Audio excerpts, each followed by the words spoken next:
Hello and welcome to my YouTube channel. Today I'm gonna show you how to build a flying machine. So first you're gonna want to build up a little. So then build a platform, a 2x4 platform, like this.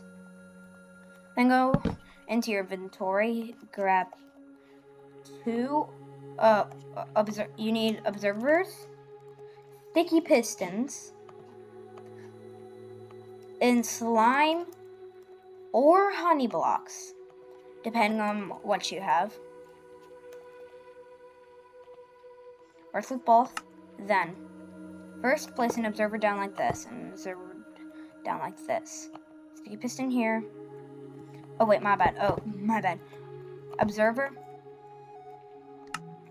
sticky piston, slime block, or honey block, depending on what you want to do. Then, observer, sticky piston, slime block. Break the platform,